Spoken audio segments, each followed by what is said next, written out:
When my wife and I were in our 30s, we moved to Silicon Valley. It's just a few miles south of here, about an hour drive by car. And we didn't expect it, but we ended up living there for 14 years.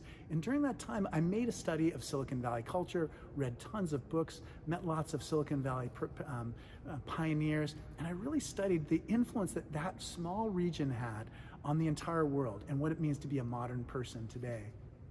Recently, I've been reading this book by Malcolm Harris. It's called Palo Alto, A History of Capitalism, of California, Capitalism in the World. And it studies many of the same things that had been interesting me for years.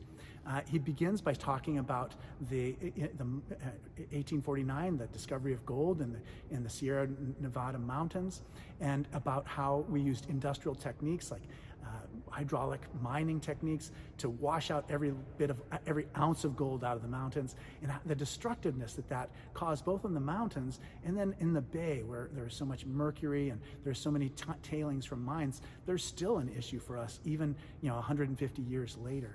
He writes about industrial agriculture practices. He writes about the founding of Stanford. I hadn't realized this, but he believes firmly that the first president of Stanford actually poisoned the main benefactor, Mrs. Leland Stanford herself. And then he writes about the emergence of radio and the importance of radio in the 1920s in Northern California, and the discovery of radar too, and the work that was done in technologies that were around wartime, all having to do with creating the avionics systems that airplanes rely on in order to be able to function.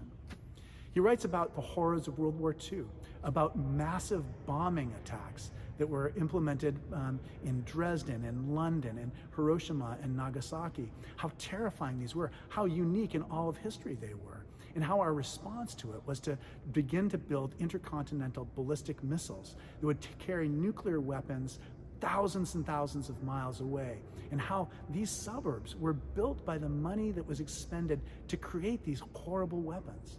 So behind what looks like a simple suburb, there's this much bigger story, a story of human sinfulness, a story of suffering.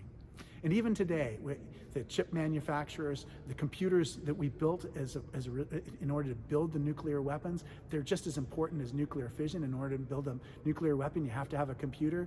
They led to the development of the integrated circuit industry, and Intel and Cisco and Hewlett-Packard, and more modern and recent companies like Google and Facebook. All of these also had the effect of changing the class structure of the United States, so that it's so much harder to be a middle-class person than it was before, as these companies have changed the way that we do business with each other. They also have important implications for overseas work, like offshoring and the misuse of workers in faraway countries, and the horrible working conditions that they are under. And what it reminds me of is that behind the facade of our society, there are these horrible things that are not immediately obvious to us.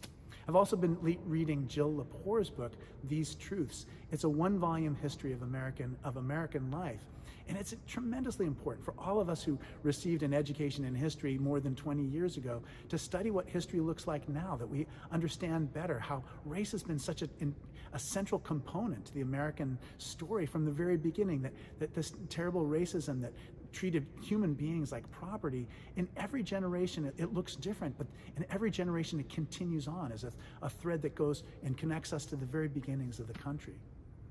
Now many people, when they talk about sin, think about indiscretion, sexual indiscretions, or not getting angry at somebody in your household. But sin is so much more than an individual affair. Sin is a whole system of dehumanization that we all participate in. We all inherit it. We all perpetuate it in our own ways. And I wish people could understand that idea of sin, because then it would help us to understand it better, and it would also help us to understand how we can begin to be agents of love and healing in our lives and in the institutions that are around us. And that's the good news.